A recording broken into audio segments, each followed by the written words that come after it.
BRS కి మరో shock తగిలింది. చేవెళ్ల ఎమ్మెల్యే కాలే యాదయ్య కాంగ్రెస్ పార్టీలో చేరారు. ఢిల్లీలో సీఎం రేవంత్ రెడ్డి సమక్షంలో కాంగ్రెస్ కండువా కప్పుకున్నారు.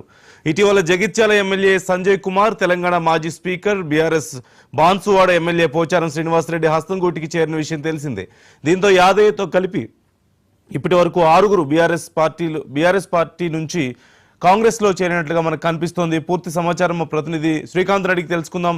శ్రీకాంత్, మొత్తం ఇప్పటికీ 6 చేరారు, ఇంకా మరింత మంది చేరే అవకాశం ఉంది అంటున్నారు. మరోవైపు బీఆర్ఎస్ ఏమో ఈ విషయానికి సంబంధించి న్యాయ పోరాటం కూడా మొదలు పెట్టింది కదా, డీటెయిల్స్ ఏంటి?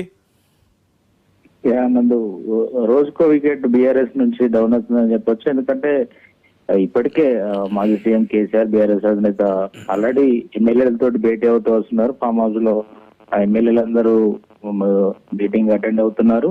అయితే మొన్న జరిగిన మీటింగ్ లో కూడా చేవెళ్ల ఎమ్మెల్యే కాలే యాదయ్య కూడా అటెండ్ అయ్యాడు. చాలా సేపు కలిశారు, ఆయనతో ఫోటో దిగారు. కాలే యాదయ్య కేసీఆర్ ని కలిశారని చెప్పి అఫీషియల్ గా వారి నోటు కూడా రిలీజ్ చేశారు ఆయన ఫోటోతోటి. ఈ రోజు సీన్ కట్ చేస్తే ఢిల్లీలో సీఎం రేవంత్ రెడ్డి సమక్షంలో కాంగ్రెస్ లో చేరారు. ఇట్లా అందరూ ముందు రోజు కేసీఆర్ ని కలిసి తర్వాత కాంగ్రెస్ లో జాయిన్ అవుతున్న వారే ఇది ఇంకా కొనసాగుతుందని చెప్పొచ్చు. ఎందుకంటే ఎవరు ఎప్పుడు ఊహించిన విధంగా, ఎందుకంటే నమ్మకస్తులు అని చెప్పి ఎవరైతే అనుకున్నారో పోచారం శ్రీనివాసరెడ్డి కావచ్చు, ఇటు సంజయ్ కావచ్చు, వీరు చాలా ఆప్తులుగా ఉన్నటువంటి వస్తువు వచ్చిన వారే, వారు కూడా కాంగ్రెస్ లో చేరినటువంటి పరిస్థితి. ఈ నేపథ్యంలోనే ఖచ్చితంగా బీఆర్ఎస్ ఎల్పీని కాంగ్రెస్ లో విలీనం చేసుకుంటామని చెప్పి ప్రకటించిన నేపథ్యంలో నిన్న సీఎం రేవంత్ రెడ్డి కూడా స్పష్టంగా చెప్పడం జరిగింది. ప్రభుత్వాన్ని కూలగొడదామంటే మేము ఊరుకుంటామా, ఖచ్చితంగా ఎమ్మెల్యేలు చేంజ్ చేసుకుంటామని చెప్పి ఆయన స్పష్టం చేయడం జరిగింది. అయితే కాంగ్రెస్ వర్గాలు మాత్రం ఎల్పీని విలీనం చేసుకుంటామని చెప్తున్నారు. దీనికి 2/3 మెజారిటీ అవసరం.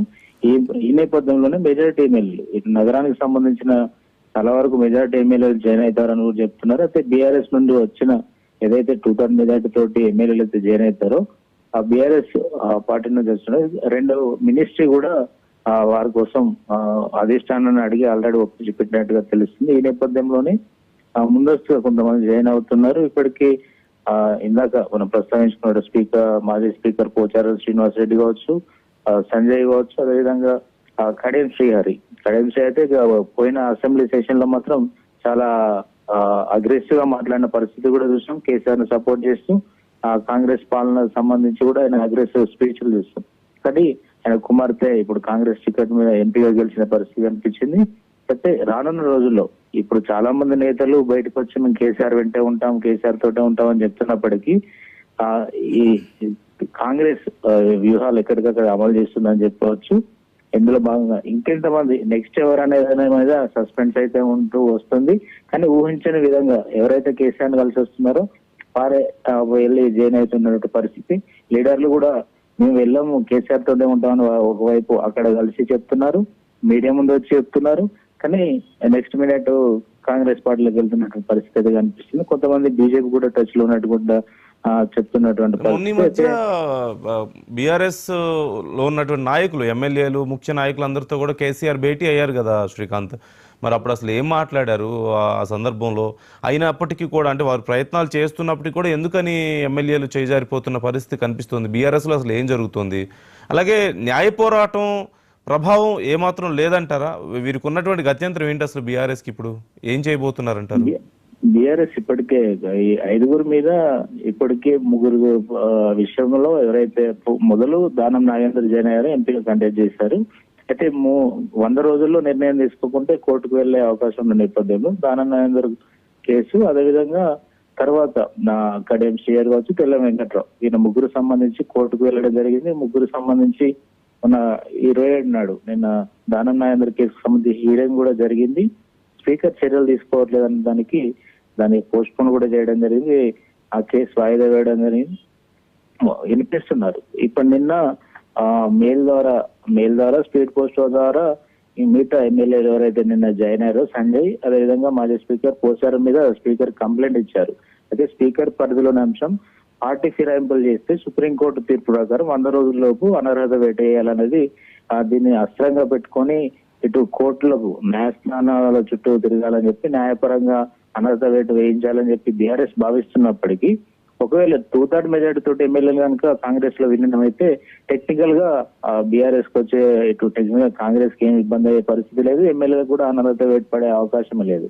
అయితే ఈ నేపథ్యంలోనే హుదర్ మెజార్టీ వాడు కాంగ్రెస్ అడుగులు వేస్తుంది. అయితే బీఆర్ఎస్ అధినేత కేసీఆర్ వారికి నచ్చజెప్పే ప్రయత్నం చేస్తున్నారు, మోటివేట్ చేస్తున్నారు. నెక్స్ట్ మనదే భవిష్యత్ అని చెప్తున్నారు.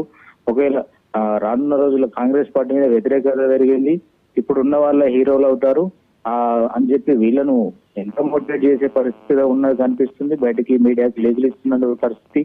కానీ నెక్స్ట్ మినిట్ కాల యాదవ్ అయితే మొన్న జరిగిన మీటింగ్ లో ఎవరైతే నగరానికి సంబంధించిన ఎమ్మెల్యేలు కావచ్చు, అదేవిధంగా కొంతమంది బీఆర్ఎస్ సీనియర్ ఎమ్మెల్యే కావచ్చు, వీరందరితో ఆయన భేటీ అయ్యారు, ప్రత్యేకంగా కలిశారు, ఆయనతో ఫోటో దిగి వచ్చారు.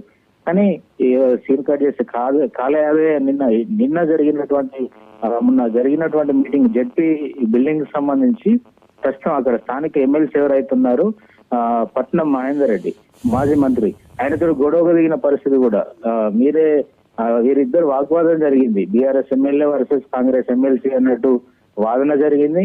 అంటే ఈ నేపథ్యంలో అయితే కాల యాదవ్ కంపల్సరీ కాంగ్రెస్ పార్టీలో చేరడు, బీఆర్ఎస్ తరఫున వాదిస్తున్నాడని నిన్న పేపర్ చూస్తే తెలిసినటువంటి పరిస్థితి కనిపించింది. మీడియాలో ప్రధానంగా వీరి ఇష్యూస్ కి సంబంధించి మెయిన్ గా హైలైట్ అయింది కూడా. కానీ ఈ రోజు చూస్తే కాల యాదవ్ కాంగ్రెస్ లో జరిగిన పరిస్థితి. అయితే ఇంకా టెక్నికల్ గా ఇష్యూస్ రాకుండా కాంగ్రెస్ పార్టీ ముందస్తు చర్యలు చేపడుతుంది. ఎవరు జాయిన్ అవుతారు అనేది రహస్యంగా వస్తుంది. ఎవరి పేర్లు అయితే బయటకు వచ్చాయో వాళ్ళు మాత్రం జాయిన్ అవ్వట్లేదు. మిగతా సంబంధించి ఎవరైతే ఉన్నారో కేసీఆర్ కు సన్నిహిత వర్గం కావచ్చు, ఎవరైతే వీళ్ళు వెళ్ళరు అని అనుకున్నారో వారిని టార్గెట్ చేస్తున్నారు. అయితే కేసీఆర్ దీనిపై వ్యూహరచన చేస్తున్నట్టు కనిపించినా, వారికి మోటివేట్ చేస్తున్నా గానీ ఇటు బీఆర్ఎస్ పార్టీకి సంబంధించి ఎమ్మెల్యేలు మాత్రం ఇటు కాంగ్రెస్ పార్టీ వైపు వెళ్తున్నారు. దీనికి ఇప్పటికీ హైకమాండ్ పర్మిషన్ లభించడంతో సీఎం రేవంత్ రెడ్డి బహిరంగంగానే చెప్పడం జరిగింది. ఖచ్చితంగా ఆహ్వానిస్తాం, ఎమ్మెల్యేలందరికీ డోర్లు తెరిచామని చెప్పి దీప్ దాస్ మున్షి కూడా చెప్పడం జరిగింది. ఈ నేపథ్యంలోనే కాంగ్రెస్ పార్టీకి వలసల పర్వం ఇంకా కొనసాగుతుంది. కానీ కేసీఆర్ కు సన్నిహితులు ఎవరు వెళ్తారనేది కూడా సస్పెన్స్ గానే ఉందని చెప్పొచ్చు. Right, thank you Srikanth.